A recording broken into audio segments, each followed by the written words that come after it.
Hi, everybody. This is Charles Hoskinson broadcasting live from rough and rugged Wyoming. Always rough, always rugged, sometimes Wyoming. So I hope the audio is a little bit better for everybody. I managed to find a microphone. I always knew there was one floating off. Okay, so the subject of today's video is Ardana and Orbis. So these two projects, I guess they shared leadership. Were two projects in the Cardano ecosystem. I saw over the last few days some grumblings about the projects having issues, and then on Twitter, a tweet came out saying that they have now discontinued operations, or at least are scaling back to the point where they're no longer going to be able to deliver what they promised they were going to deliver. Now, I was an investor in these projects through the C Fund, and the C Fund invest in a lot of things, everything from Wing Riders to Sunday, amongst many others. And it looks like it's probably a total loss. And what was incredibly distasteful to me was the management of these projects seemed to blame Cardano for their failures. I will remind everyone that Ethereum raised $18 million, of which they only got to deploy $9 million because they lost $9 million to market volatility and they didn't hedge their Bitcoin properly. And they delivered the second most valuable cryptocurrency in the world. This was not a funding issue. This was not a platform issue. Looks like it was a leadership issue. Things happen. People sometimes don't execute. People make mistakes. And usually there's something left behind for people to salvage from these situations. Good developers, good leaders, code, something. My hope is, as the forensics work their way through, that we as an ecosystem can discover what value, if any, has been produced. Now, my understanding is, having talked to the C Fund, that the first time we were informed that these projects were having trouble was through Twitter the same time as you guys, which is utterly distasteful. And it shouldn't have happened. You know, and it's a decentralized ecosystem. And the frustration here is that you cannot curate these ecosystems as if there's a single entity running everything. IO doesn't run the show. Emergo doesn't run the show. The CF doesn't run the show. Reality is that it's everyone's collective effort to do better. Cardano is very strong. There are over 1,200 projects building. Over 100 have launched in some way. We have this great strength in NFTs. Stablecoins are announced and coming. DEXs are already operational, and Vossel has been launched and has considerably improved the development experience. There's a lot more to do on the Plutus side. There's a lot more to build. The Plutus team is working hard on that, as are many independent developers, and a lot of alternative approaches are being taken thanks to the creativity of the many developers trying to build things on Cardano.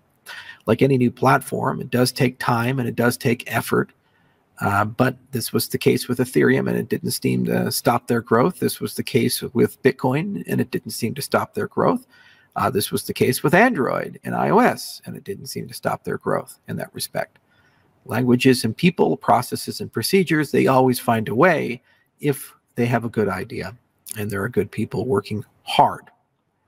What truly bothers me is that the crypto media is going to use this as an opportunity to say that Cardano is dead or failing, or succumbing to the same forces that killed FTX. And it couldn't be further from the truth. The reality is that in venture capital and with new projects, 80 to 90% will fail. If 1,200 are building, 24 months to 36 months, 800, 900 or more will probably not be here. They'll have consolidated, failed, or stalled to the point where they're no longer economically viable. This is the nature of new endeavors. Good ideas can be great ideas and still fail. Great technology can be great technology and still fail. You require the right people, processes, procedures, execution, strategy, and market conditions in order for something to be successful. Sometimes people get incredibly lucky and they're in the right place in the right time, and sometimes people get incredibly unlucky, where despite how innovative they think and how much great work that they've put in, they're in the wrong conditions to succeed, or in the wrong environment to succeed, with the wrong community to succeed. The power and magic of Cardano is its resilience and durability, and its capacity to adjust, grow, and change. And that's where we're currently at. Every single day, we have demonstrated as an ecosystem that we're strong and capable. For example, we just had the Cardano Summit led by the Cardano Foundation. And there we saw more than 50 distributed summits around the world, from Vietnam and Korea to the UK to places in South America and the US. Probably more than 10,000 people attended those, and more than 1,500, I believe, attended the in-person summit in Lausanne, myself included. I didn't see a weak, dying ecosystem there. We saw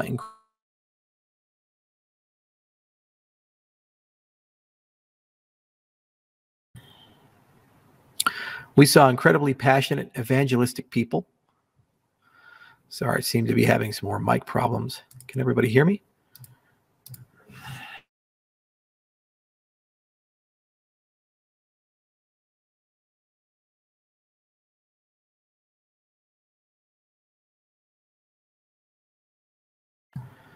Okay, can everybody hear me now?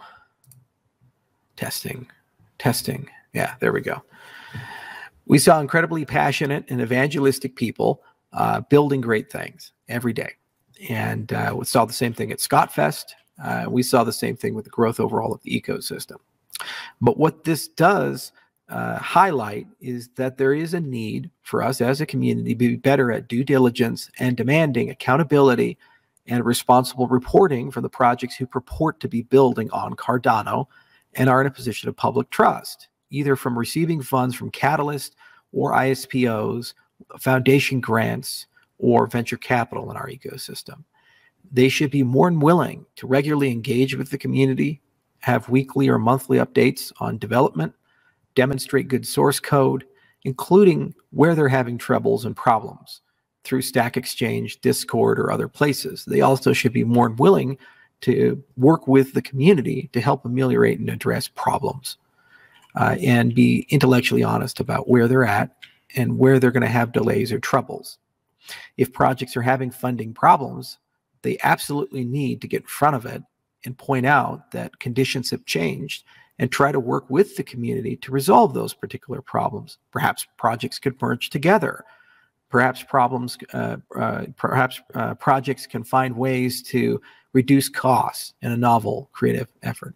Maybe business ideas were never viable or were only viable during a bull market. For things to be legitimate and real, they have to survive in a bull and a bear market. So the community has to come together. They have to work together, and we have to come up with ways as one to be able to ensure that these things, as they happen, because more will come, that's the nature of this game. The same happened to Ethereum, the same happened to Bitcoin, the same happened everywhere in the world, that we resolve them one by one. Now, if a project is going to fail, it would be nice if you let your investors know prior to going to Twitter and letting the world know. Again, that was my understanding, that our first contact about this came from Twitter, not privately. I was deeply disappointed about that. And any person who was connected to that, let that be known for future attempts to raise capital. Whichever ecosystem they go to, wherever they go, that's how they behave to the people who have been given, who gave them trust. So Thanksgiving was yesterday. It was a good day for a lot of us. Today's Black Friday, and the caravan keeps moving on. We as an ecosystem continue to move on, and we'll continue building and growing, and a lot of great news on the horizon. SIP 1694 is out there. Love to get more review on it. Constitution is coming. MBO is under construction, and that's an example of an institution that can be used to improve these things. A lot of great enhancements to Catalyst to discuss. A lot of great technology is being built. Markets are really tough right now. FTX, of course, caused a lot of problems, and the excesses of 2021 will take time to clear. There's a lot of work to do on the regulation side, but all things considered, we're a mature adult ecosystem. We have the capability and capacity to be able to do this together and work through it together. So I firmly believe that our best days are ahead of us, and I firmly believe that these kinds of things are great teachable moments for us to temper enthusiasm and transform it into disciplined, methodical work, so that we can continue moving forward. So I hope you all had a good Thanksgiving. I hope you all had a good Black Friday. I hope you're with family and friends, and that you realize that this is just a day like any other. We on our side, through C Fund, will of course be asking a lot of very difficult questions to understand more of what happened, and we imagine others will as well.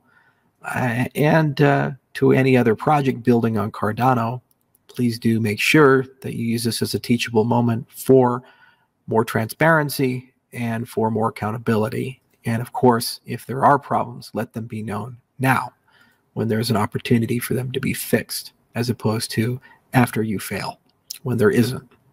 Thank you all for your time, and sorry about the microphone issues. Cheers.